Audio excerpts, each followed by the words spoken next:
Bonjour, bonsoir les kids. Des contes, rien que des contes, avec les contes d'hiver aux éditions La Java. Première histoire, Fleur de neige. Il était une fois, dans une contrée aux hivers longs et froids, une femme et un homme qui s'aimaient tendrement. Le couple n'avait qu'un seul regret, celui de ne pas être parents. Certains jours, Olga, la femme, arrêtait son rouet d'un geste brusque. « Si seulement j'avais eu un enfant, je lui aurais pris à filer la laine. » Il arrivait à Yuri, l'homme, de soupirer en préparant son matériel de pêche. « Si le ciel m'avait donné un petit, songe-t-il, je lui aurais montré comment creuser un trou dans la glace pour attraper les truites. » Une année, l'hiver commença par une tempête de neige qui dura 3 jours et 3 nuits. Quand enfin le ciel se dégagea, Olga et Yuri sortirent dans la forêt. Là, Yuri se pencha et façonna dans la neige 2 adorables pieds prolongés par 2 jambes. Sa femme sourit et en quelques gestes forma un tronc qu'elle posa sur les 2 jambes. Chacun d'eux ajouta un bras. Ensuite, Olga sculpta un cou et Yuri une tête ronde. Le couple recula de quelques pas et admira son œuvre. L'enfant de neige était si réussi qu'Olga courut emprunter une jolie jupette et une veste à une voisine. Yuri l'aida à vêtir l'enfant, puis il ôta le foulard qu'il portait à la ceinture et le noua sous le délicat manteau blanc. Il serra ensuite sa femme contre lui, et tous deux restèrent un long moment à contempler leur petite fille de neige. « Comme elle est mignonne, pensait Yuri. Si elle était vivante, je la ferais sauter sur mes genoux. »« Elle semble si malicieuse, songeait Olga. J'aimerais la bercer dans mes bras et lui chanter mes airs préférés. » Bras dessus, bras dessous, ils prirent le chemin du retour. Mais un léger bruit attira leur attention. Ils se retournèrent et poussèrent le même cri. L'enfant de neige était en train de prendre vie. Elle remua d'abord une main, puis une jambe. Ses lèvres de glace se teintèrent de rose, ses yeux s'ouvrirent, un sourire illumina son visage. Olga et Yuri, fous de joie, serrèrent la fillette contre leur cœur. Puis ils la prirent chacun par une main et la ramenèrent chez eux. La petite était si fraîche avec ses yeux bleus et sa peau pâle qu'ils l'appelèrent Fleur de neige.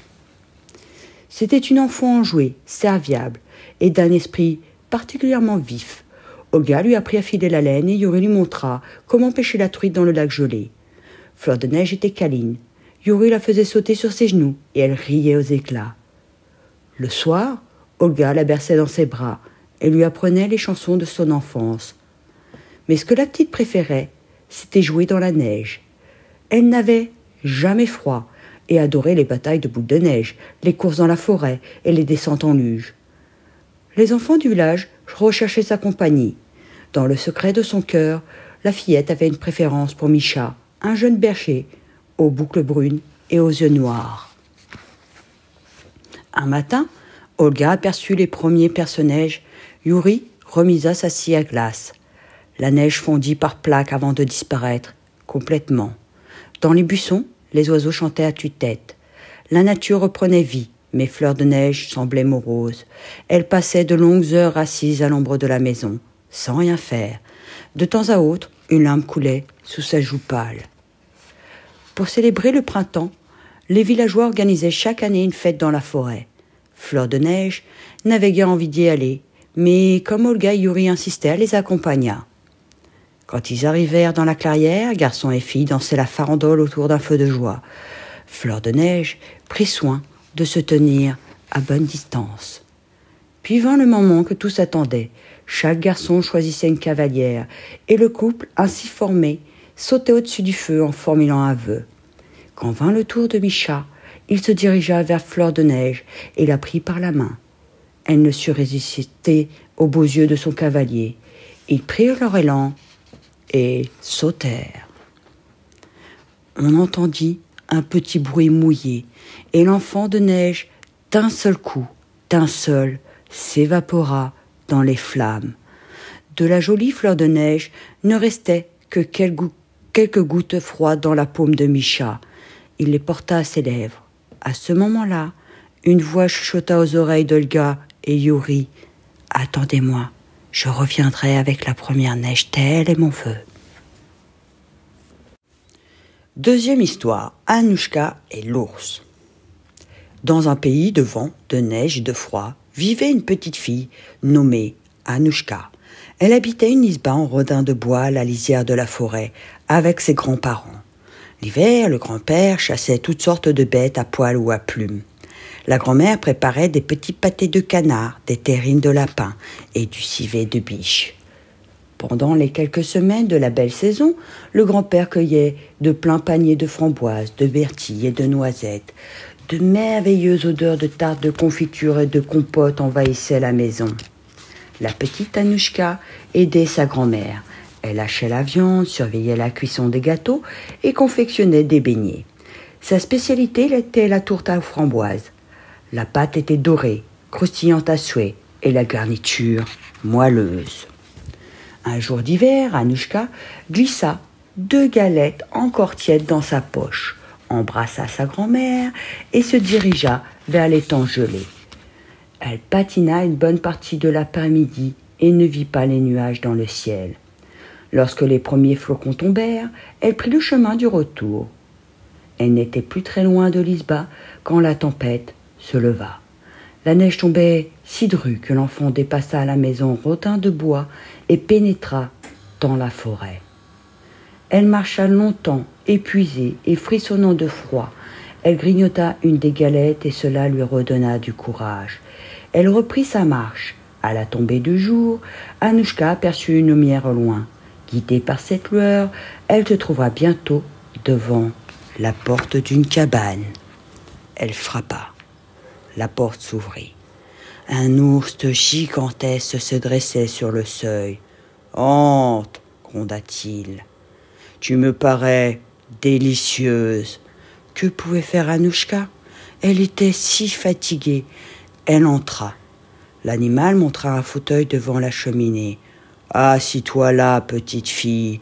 Dès que tu seras réchauffée, je te mangerai. » L'enfant obéit. Quand elle sentit que ses joues rossissaient, elle fouilla dans sa poche. « Grand ours, j'ai là une bonne galette. Voudrais-tu la goûter ?» Elle la sortit et l'agita devant le museau de l'animal. La bonne odeur de noisettes et de miel le fit saliver. Il s'empara du gâteau et l'avala. La fillette montra ses mains vides. « Je n'en ai plus, mais si tu attends un peu pour me dévorer, je peux en faire d'autres. » L'ours pensa qu'il pourrait faire un bon repas et garder Anouchka pour le dessert. « D'accord, mais fais vite, j'ai faim. » La petite fille prépara une grande quantité de galettes. Elle était si bonne que l'animal ingurgita tout le plat. Quand il eut fini, il bâilla. « J'en ai assez pour manger pour ce soir. Je te croquerai demain. » Le lendemain, l'enfant se réveilla à l'aube. Elle n'essaya pas de fuir car elle se serait perdue. Elle avait une autre idée. Une pile de croquettes de viande tiède et odorante attendait l'ours à son réveil. Il les engloutit, puis regarda Anouchka. « Approche, j'ai encore un petit creux. » La fillette fit comme si elle ne l'avait pas entendu et lui demanda s'il avait déjà mangé des beignets. Il secoua la tête. « Jamais !» dit Anouchka, « c'est incroyable !» Elle prépara une bassine de beignets dorés qu'elle saupoudra de sucre glace. L'animal se régala. À nouveau, il décida d'attendre un peu pour manger la petite fille. Plusieurs jours passèrent, Anouchka cuisinait des quantités de mets délicieux et l'ours remettait sans cesse son projet de la manger. Un matin, l'enfant déclara « C'est dommage, grand ours, tu ne connaîtras jamais ma spécialité. » L'animal sentit l'eau lui venir à la bouche. « Ta spécialité ?»« La tourte aux framboises. »« Prépare-en une, tout de suite !» La fillette roula des yeux. « C'est impossible, grand ours, il me faudrait la confiture de ma grand-mère. C'est idiot, il suffirait d'un pot, et il y en a des dizaines dans la cave de l'isba à la lisière de la forêt. »« Je connais cette isba, je cours y chercher un pot de confiture. » Ma grand-mère glisse la clé dans une fente du mur, près de la porte. Avec ta grosse patte, tu ne parviendras jamais à la saisir. « Tais-toi! Viens avec moi, tu attraperas la clé. » Aussitôt, l'enfant monta sur son dos, et ils s'élancèrent à travers les bois. L'ours passait les ravines d'un bond, dévalait les pentes et filait droit, de la neige jusqu'au poitrail. Anouchka se cramponnait des 2 mains à la fourrure épaisse. Enfin, elle distingua les rondins de la petite maison. Elle guida l'ours jusqu'à la porte de la cave. Là, l'attrapa à la clé, la fit tourner dans la serrure et invita l'animal à entrer. Celui-ci s'avança. Aussitôt, la fillette claqua la porte et la ferma à double tour. Puis elle courut rejoindre ses grands-parents.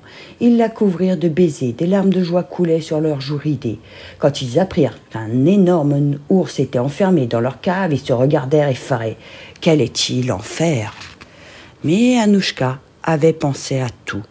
Elle proposa à l'ours de lui préparer une tourte aux framboises. En échange, elle lui fit promettre de ne plus jamais l'importuner. Quand la tourte fut prête, Anouchka l'enveloppa dans un linge. L'animal, son dessert au bout de la patte, reprit avec 1000 précautions le chemin de la forêt et disparut entre les arbres. Troisième histoire, Dame Hiver. Un veuf avait une fille nommée Guillemette. Il lui annonça un jour qu'il allait se remarier. Sa future épouse avait elle aussi une fille.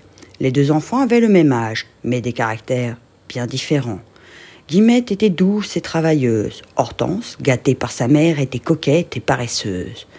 Le mariage fut célébré, et pour chacun, une nouvelle vie commença. Pour nourrir sa famille, l'homme travaillait au champ du matin au soir. Sur les ordres de sa belle-mère, Guillemette frottait les planchers, reprisait le linge et puisait l'eau. Elle travaillait de tout son cœur, mais la marade, jamais satisfaite, criait sans cesse. Pendant ce temps, Hortense, assise au coin du feu, brossait ses cheveux. Un matin, Guillemette puisait de l'eau, quand le seau lui échappa et dégringola au fond du puits. La voyant revenir les mains vides, sa belle-mère la mit à la porte et hurla qu'elle ne la laisserait entrer qu'une fois le seau récupéré. L'enfant pleura longtemps, avant d'enjamber le puits, d'empoigner la corde et de se laisser glisser au fond du puits. Elle se retrouva dans l'obscurité complète, et cela l'effraya tant qu'elle perdit connaissance. À son réveil, elle était allongée dans une prairie. Elle scruta les alentours, mais ne vit pas trace du seau. Elle se dirigea vers une chaumière qu'elle apercevait au loin. Le chemin passait devant un four dans lequel des pains étaient en train de cuire. Guillemette entendit des voix qui suppliaient. « Sors-nous vite, petite fille, nous sommes déjà bien cuits et plus que cuits. » Elle saisit une longue pelle et sortit les pains. Un peu plus loin, poussait un pommier chargé de fruits bien rouges. À nouveau, des voix s'élevèrent. « Cueille-nous vite, petite fille, nous sommes déjà bien mûrs et plus que mûrs. » L'enfant cueillit toutes les pommes avant de reprendre sa route. À la chaumière, une vieille femme l'accueillit. Ses cheveux étaient blancs comme la neige et sa main qui effleura son bras était froide comme la glace. Apeurée, Guillemette voulut s'enfuir, mais la femme la retint. « Ne crains rien, mon enfant, reste avec moi, tu t'occuperas de ma maison. Chaque matin, tu feras mon lit. Tu veilleras à bien secouer les dredons pour en faire voler les plumes. Il neigera alors sur le monde, car vois-tu, je suis Dame Hiver. » Guillemette accepta. Chaque jour, elle battait les dredons jusqu'à faire tourbillonner les plumes, légères et dansantes comme des flocons de neige. En retour, elle menait une vie agréable auprès de Dame Hiver, car jamais la femme n'élevait la voix. Cependant, les jours passaient et la fillette eut envie de revoir son père. « Je comprends, dit la vieille femme, le temps est venu pour toi de partir, mais n'oublie pas ton seau. » Et elle sortit d'une armoire le seau. Un couvercle en dissimulait le contenu. Puis, Dame Hiver mena l'enfant jusqu'à un portail et l'invita à le franchir. Guillemette fit un pas et par magie se retrouva devant sa maison. Le coq chanta « Guillemette la plus travailleuse des fillettes ramène à la maison le trésor qu'elle mérite. » Quand sa belle-mère ouvrit la porte, elle vit le seau. Intriguée, elle souleva le couvercle. Elle poussa un cri de surprise. Le seau était rempli de pièces d'or. La marade voulut savoir ce qui s'était passé. Après avoir écouté le récit de Guillemette, elle appela sa propre fille et lui tendit un seau vide. « Cours au puits, laisse tomber ce seau dedans et descends le chercher. Tu rencontreras alors une vieille femme aux cheveux blancs comme la neige et aux mains froides comme la glace. Fais ce qu'elle te dit et tu ramèneras un trésor. » Hortense jeta le seau par-dessus le puits et se laissa dégringoler dans le puits. Elle aussi perdit connaissance et se réveilla dans une prairie. Elle aussi vit un four où cuisaient des pains. Ils l'implorèrent. « Sors-nous vite, petite fille, nous sommes déjà bien cuits et plus que cuits. » L'enfant haussa les épaules. « Je ne veux pas salir ma jolie robe. » Comme sa sœur, elle passa près d'un pommier chargé de fruits bien rouges. Les pommes appelèrent. « Cueille-nous vite, petite fille, nous sommes déjà bien mûrs et plus que mûrs. » Hortense leva les yeux au ciel. Cela serait bien trop fatigant. Comme Guillemette, elle accepta de s'occuper de la maison de Dame Hiver. Elle trouva d'abord amusant de battre l'édredon, jusqu'à ce que les plumes s'échappent et tourbillonnent.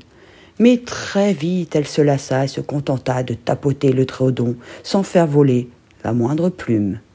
Au bout de quelques jours, elle demanda à rentrer chez elle. Dame Hiver lui rendit le seau fermé par un couvercle et la conduisit au portail. Devant la maison, le coq chanta. « Hortense, la plus feignante des fillettes, ramène à la maison le trésor qu'elle mérite. » La mère d'Hortense s'empressa d'ouvrir le seau et plongea ses mains dedans. Elle poussa une exclamation de dégoût. Le seau était rempli de fumier. La marâtre se lava et se relava les mains. En vain. Une odeur nauséabonde l'accompagnait partout où elle allait, déclenchant rire et moquerie. Elle fut contrainte de fuir loin de tous avec sa fille. Guillemette et son père, soulagés, reprirent le cours paisible de leur vie. Quatrième histoire, la Reine des Neiges. Dans un village de Scandinavie, deux enfants, Gerda et Kay, étaient voisins. Ils s'aimaient autant qu'ils avaient été frères et sœurs. L'été, ils jouaient dans le jardin qui séparait leurs maisons. L'hiver, ils dévalaient les rues du village dans leurs petits traîneaux. Par un mois de janvier glacial, Gerda tomba malade. Elle dut rester au lit. Sans son amie, Kay s'ennuyait. Un après-midi, il mit son bonnet bleu et rejoignit les garçons qui jouaient sur la place du village. Les plus hardis d'entre eux accrochaient leurs traîneaux aux charrettes qui passaient par là. Ils se laissaient ensuite tirer tout autour de la place. Au milieu de ce jeu, arriva un grand traîneau blanc. Kay y accrocha le sien, mais le traîneau blanc prit soudain de la vitesse et quitta le village en direction de la rivière.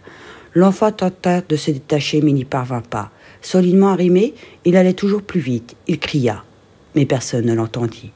Il se pencha, son bonnet s'envola. Apeuré, il se blottit au fond de son petit traîneau. Après un temps qui lui parut interminable, l'attelage s'arrêta enfin. Une femme descendit du traîneau blanc et s'avança vers Kay. Son manteau était blanc comme la neige et des cristaux de glace pendaient à ses oreilles. La Reine des Neiges, car c'était elle, le fit s'asseoir à ses côtés et l'enveloppa dans son manteau.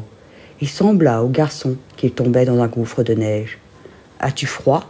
demanda la Reine des Neiges, et elle embrassa Kay sur le front. Son baiser plus glacé que la glace pénétra jusqu'au cœur de l'enfant qui gela à demi. La reine lui donna un second baiser, et cette fois, son cœur gela complètement. Il oublia tout. La reine leva son fouet, et le traîneau prit son envol. Ils survolèrent des forêts, des prés, d'immenses lacs. Au-dessous d'eux, les loups hurlaient, la neige étincelait, et les corbeaux croissaient. Au-dessus d'eux, brillait la lune, si grande et si blanche. Au matin, ils s'arrêtèrent devant le palais de la Reine des Neiges. Bien loin de là, dans le village, on cherchait Kay. Les garçons racontèrent ce qui s'était passé. On pensa que l'enfant s'était noyé dans la rivière. Mais Gerda refusa de croire à la mort de son ami et décida de partir à sa recherche. Elle prit la direction indiquée par les enfants. Au bout d'une longue marche, elle arriva devant un petit château. Le prince et la princesse qui vivaient là lui firent bon accueil. Après s'être reposée, la fillette expliqua la raison de son voyage. Émue, ses hôtes lui proposèrent leur carrosse. C'est ainsi qu'elle reprit sa route dans un joli carrosse doré. La voiture allait bon train et son occupante chemina sans presque s'arrêter. Mais des brigands virent passer le carrosse doré. Ils le stoppèrent et l'un des brigands tira Gerda dehors. Il s'apprêtait à la frapper d'un coup de couteau quand son chef s'interposa.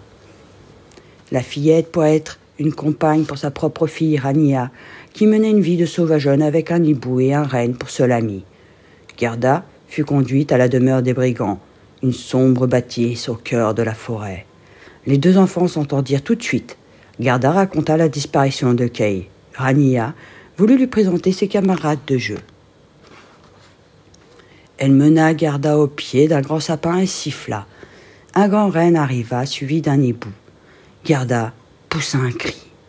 L'oiseau portait un bonnet bleu, c'était celui de Kay. La fille des brigands avait appris au hibou le langage des humains.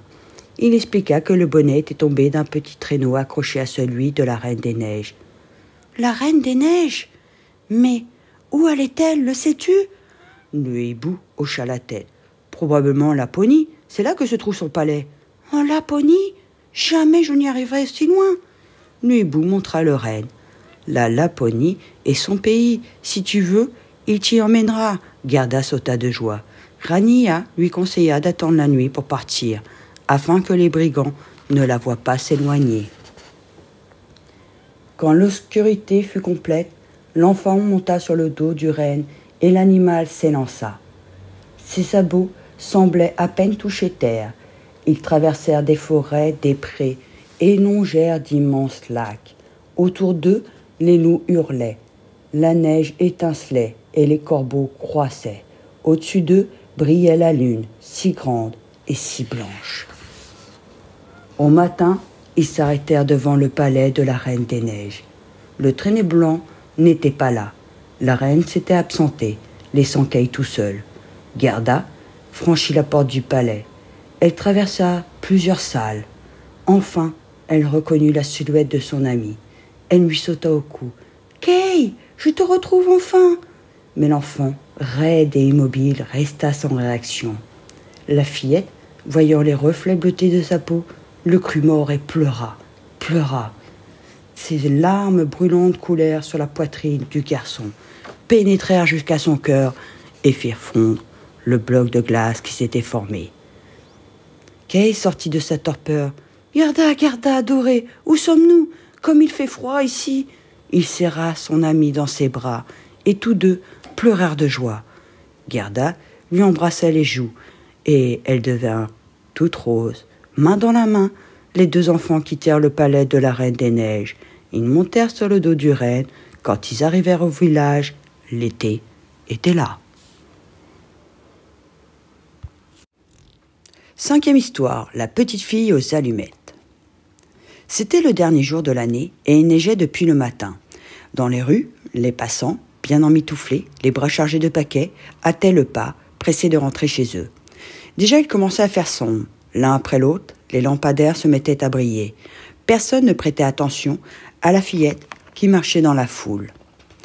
La petite fille portait une veste trop grande et ses bottes étaient trouées. De temps à autre, elle agitait une boîte d'allumettes. « Allumettes, allumettes, qui veut des allumettes ?» Sa voix frêle se perdait dans les bourrasques de neige. L'enfant avait froid et faim, mais elle ne pouvait pas rentrer chez elle. Elle n'avait vendu aucune allumette et son père l'aurait battue. Et puis chez elle aussi il faisait froid. Situé sous les toits, le logement était traversé par des courants d'air glacial. Peu à peu, les boutiques se vidèrent et les passants se firent rares. La fillette avait renoncé à attirer leur attention. Elle errait dans la ville enneigée. À travers les fenêtres brillamment éclairées, elle aperçut un salon où brûlait un feu dans une cheminée. Ailleurs, une table couverte de gâteaux et de sucreries, et au rez-de-chaussée d'un immeuble en pierre de taille, une famille réunie pour fêter la nouvelle année. L'enfant marchait à travers la ville depuis le matin. Elle était exténuée. La nuit était tombée depuis longtemps, et à présent les rues étaient désertes. Elle remarqua un recoin à l'abri du vent, entre deux maisons et s'y blottit. Elle frissonnait et souffla dans ses mains rugies par le froid, mais cela ne servait à rien. C'est alors qu'elle pensa aux allumettes. Si elle en grattait une, juste une, elle pourrait réchauffer ses doigts. Elle tira un des bâtonnets de la boîte, le frotta et chut, la flamme jaillit.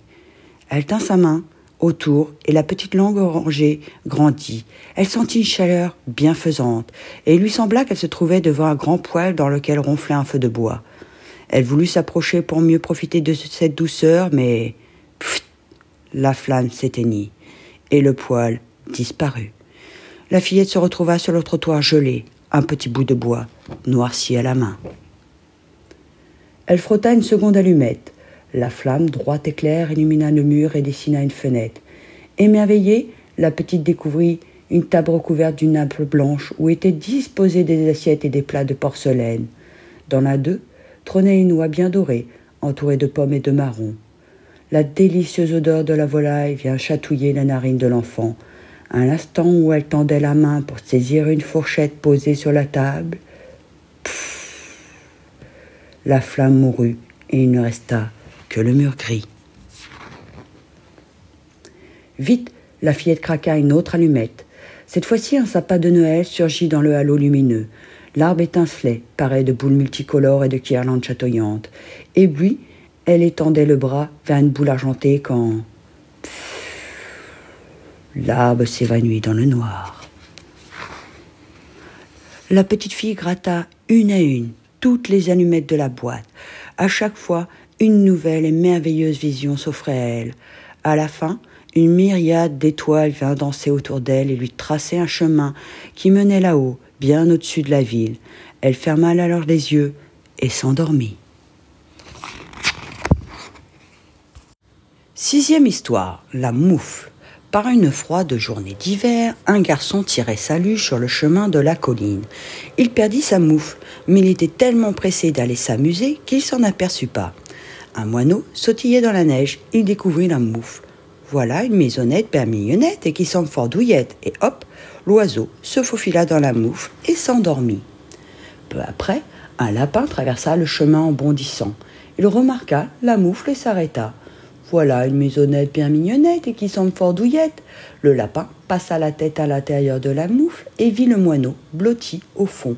« Quelle bonne idée, dit-il. Puis-je te rejoindre ? Bien sûr, gazouilla l'oiseau. Nous nous tiendrons chaud. Le lapin venait juste de disparaître quand un hérisson trottina jusqu'à la moufle. Voilà une maisonnette bien mignonnette et qui semble fort douillette. Le hérisson interpella le moineau et le lapin. J'ai le bout des pâtes glacées, me feriez-vous une petite place ? Le moineau et le lapin firent la grimace. Ils craignaient les longs piquants du nouveau venu, mais celui-ci, sans même attendre leur réponse, s'installa dans la moufle. Un renard chassait non loin de là. Son œil fut attiré par la tache rouge de la moufle. Au milieu du chemin, il s'approcha sans bruit. Voilà une maisonnette bien mignonnette et qui semble fort douillette. Le renard introduisit son museau dans l'ouverture. Poussez-vous là-dedans, j'arrive. Le moineau, le lapin et le hérisson hésitèrent. Il faisait déjà très chaud dans la moufle, mais le renard montra ses dents pointues et le laissèrent entrer. Alerté par toute cette agitation, un sanglier surgit de la forêt. Il flaira la moufle. Voilà une maisonnette bien mignonnette et qui semble fort douillette. Le sanglier tenta de se glisser dans la moufle sans succès. « Tassez-vous un peu, les amis, grogna-t-il. On gèle dehors. » Le moineau, le lapin, le hérisson et le renard rouspétèrent. Ils avaient peur d'étouffer, mais cela ne changea rien. Le sanglier était bien décidé et ils durent se débrouiller pour l'accueillir. Un ours apparut alors au bout du chemin. Il avança jusqu'à la moufle et l'examina. « Voilà une maisonnette bien mignonnette et qui semble fort douillette. » Avant même que l'ours ne prononce un mot, un concert de protestation sortit de la moufle. « Pas question, pas lui. Non, non, non et non. »« Impossible, on ne mettrait même plus une fourmi là-dedans. » L'ours poussa un formidable grondement. Le moineau, le lapin, le hérisson, le renard et le sanglier se serrèrent pour lui faire une place. Pendant un moment, tout fut calme. Le moineau, le lapin, le hérisson, le renard, le sanglier et l'ours pouvaient à peine respirer. Surgit soudain une minuscule souris des champs. « Voilà une maisonnette bien mignonnette et qui semble fort douillette. » Sans rien demander, la souris se glissa dans la moufle et se nicha contre le museau de l'ours. Un poil de sa moustache chatouilla une des narines de l'animal. Il sentit son museau le picoter, de